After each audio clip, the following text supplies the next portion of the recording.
what should people know about me is that nothing here is fake. The struggle is real. The grind is real. The blood is real. The tears are real. Everything that's going on, everything that you see is real. I come from not the best environment. Over here, I was 13 years old. Not even 13. 10, 11, 12, 13 years old. Running over bullet casings, needles, running past balloons and candles, and thinking and feeling bad like, damn, that could have been me. You know? I don't know, boxing. I think boxing saved my life because it's so easy to fall in the environment. My name is Cain Sandoval. I'm from Sacramento, California. I'm a professional boxer. 2 wins, 2 knockouts, all in the first round, all in the first minute. And then if you see this dude walking, and we just go around him, and then while we're running, like about to go around him, he pulls out a pole, he pulls out a gun, and just like flashes. He's like, goes like this, and we're like, oh shit, like he's like run. I was like, oh shit, what happened? I don't know what was going on. I was laughing. He's like, run. He's like, you didn't see that shit? I was like, hell no. He's like, no, we gotta go to apartments right now. We went, and I was like, you didn't see that? He told me, he's like, you didn't see that? I was like, what are you talking about? I was like, why you start running? I'm like, why you playing with me? And he was like, nah, he had a gun, you didn't see? He was flashing at us. I was like, nah, I didn't see shit. I was like, damn. And then there was some gang initiation right in front of my apartments too. We was walking back from school. It was my mom and my little sister was a baby. And like, I just remember my mom told me to run. Cause you know, there's like a gate and like, you get turned to the apartment. It was something like that. Then the apartment, she's like, run, I just shoot. And I was like, damn, I was what, 10 years old? I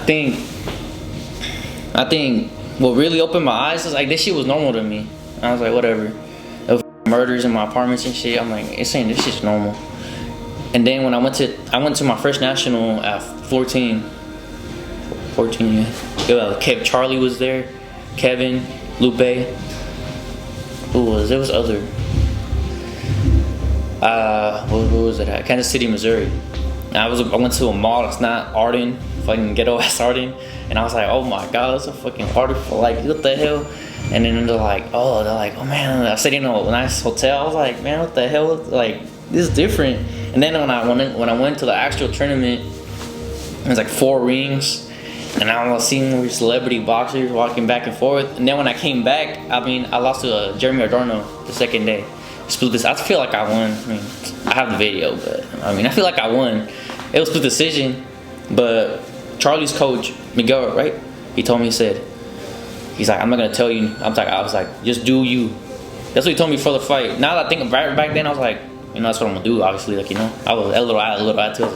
You know, that's what I'm gonna do. But now I think of it, he knew who Jeremy Adorno was. Nobody was telling me who he was, because when I got out there, and they're like, bro, you did hella good. Or like, you won that shit. Like, you know who you fought, right? It's like, no. He's like, fuck, he's like a 16-time national champion. I'm like, you don't feel like a 16-time national champion. Like, I was like, so that at that point, that's where I put myself at that level. Like, I'm right there, even though I didn't have no national experience.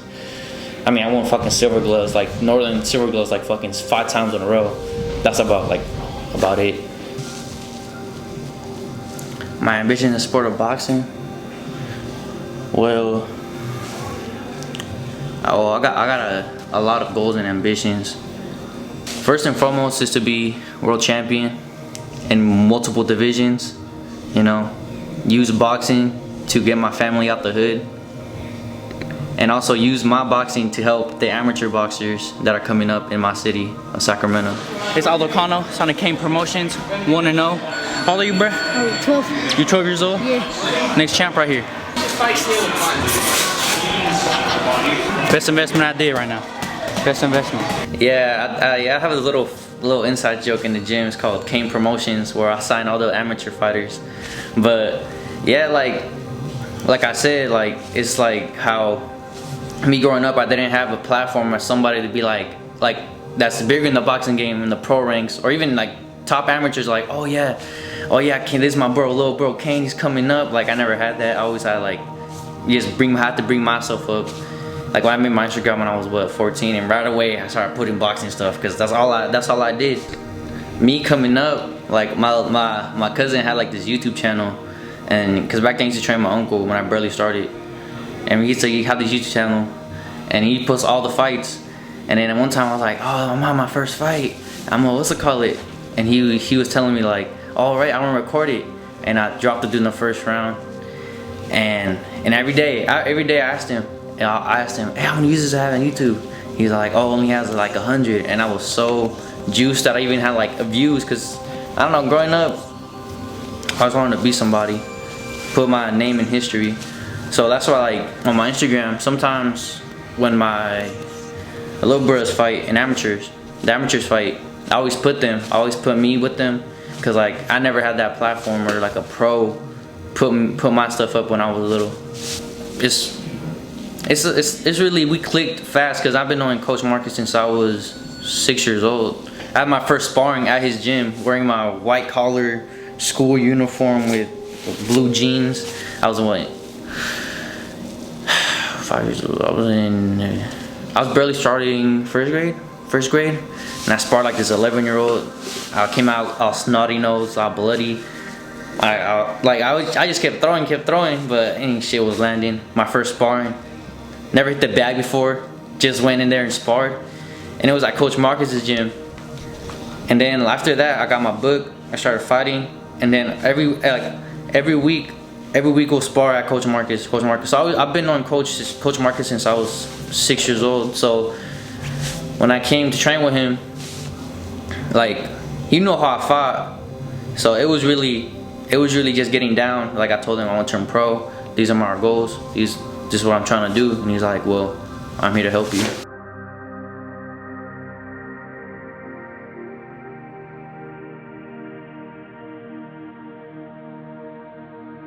Well, I was already motivated to 100%, but now I'm like, it's like 180, 200%.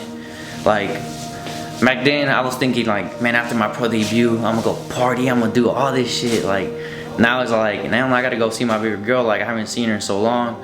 Like, all these training hours, I'm tired. Sometimes I'm tired, like, I come home from work. Right now I work at 9 to 5, you know? But when I come home from work, and it's my days to have her, I give it to mom, like, Mom, I'm tired, I want to take a nap. When it's like hard training sessions, like if I had a hard day in sparring the day before, I tell her, Mom, can you like watch her for a little bit, I gotta take a nap. Like, after fights, I'm like, you know what, like, it's time to spend time with her, other than getting go party, you know what I'm saying? So like, I feel like, I was thinking the other day too, I was just thinking that too. I was thinking, if I didn't have my daughter, like, what would I be doing after my fights? Because after my fights, I just go home and spend time with her.